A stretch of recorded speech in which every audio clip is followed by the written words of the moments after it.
Έτσι λοιπόν και τελειώνω. Δύο είναι τα βασικά αιτήματα που απευθύνουμε στη νέα ηγεσία του Υπουργείου Υγείας.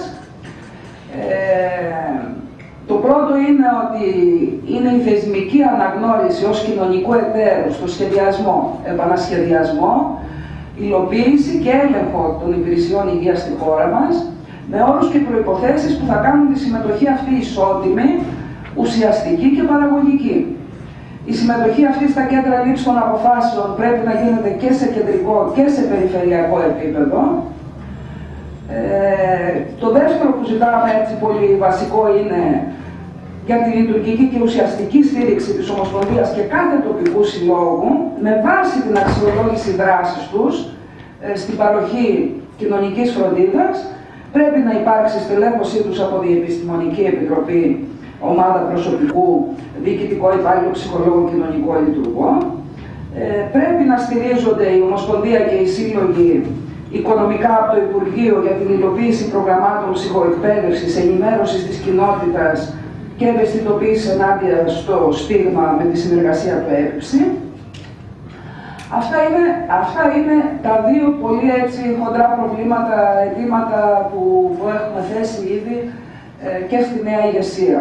Από εκεί και πέρα μπορεί να πει κανείς πάρα πολλά, επιγραμματικά και τελειώνοντας θα αναφερθώ στην πρόβλεψη κονδυλίων στον κρατικό προϋπολογισμό για πρόσληψη προσωπικού, στην αύξηση των κρατικών πόρων που διατίθεται για την εκπαίδευση και την επαγγελματική κατάρτιση και επανακατάρτιση των ατόμων με ψυχοκοινωνικά προβλήματα, την ουσιαστική υλοποίηση της τομεοποίησης. Βεβαίως, μας ενδιαφέρει και ζητάμε να υλοποιηθεί το συμφωνητικό μεταξύ Ευρωπαϊκής Ένωσης και του Υπουργείου στην πράξη, αύξηση όλων των πρωτοβάθμιων υπηρεσιών ψυχικής υγείας σε κοινωνικό επίπεδο, κέντρα ψυχικής υγείας, κέντρα ημέρας και προγράμματα για κατοίκων παρεμβάσεις, γιατί το έχουμε πει ότι οι αναγκαστικές νοσηλείες είναι υπερβολικά μεγάλες στη χώρα μας, δεν έχει παρόμοιο δηλαδή σε καμιά άλλη χώρα. Και αυτό γίνεται προφανώς γιατί λείπουν όλες οι πρωτοβάθμιες υπηρεσίες και η αντιμετώπιση κατοίκων των ψυχικά ασθενών. Εμείς λέμε ότι πρέπει να μελετήσουμε την ένταξη των υπηρεσιών πρωτοβάθμιας ψυχικής υγείας στην πρωτοβάθμια φροντίδα υγείας έτσι ώστε να αποφεύγεται ο στιγματισμός. Βεβαίως να λειτουργήσουν οι ψυχιατρικές κλινικές σε όλα τα ελληνικά νοσοκομεία. Ξέρετε ότι αυτό υπάρχει στα χαρτιά. Ξέρετε ότι αυτό δεν έχει υλοποιηθεί ποτέ. Ξέρετε ότι οι όσες ψυχιατρικές μεγάλες κλινικές είναι με ράτζα, ένα φαινόμενο απαράδεκτο, διότι δεν υπάρχουν σε κάθε νομαρχιακό νοσοκομείο, δεν υπάρχει ψυχιατρική κλινική όπως είμαστε υποχρεωμένοι να κάνουμε από τον νόμο. Τα παιδιά και οι έφηβοι είναι ένας πονεμένος χώρος. Νομίζω ότι εκεί πια μιλάμε για απουσία ουσιαστικά κάθε είδους φροντίδας. Είναι ένας χώρος έτσι πραγματικά τραγικός. Και τέλος, θέλω να τελειώσω πραγματικά με αυτό, είναι το θέμα της ακούσιας νοσηλείας. Κοιτάξτε, εδώ πρέπει να μιλήσουμε πολύ καθαρά. Ήδη αναφέρθηκε ο μεγάλος αριθμός των ακούσιων νοσηλειών. Δεν είναι όμως μόνο αυτό, είναι ο τρόπος που γίνεται.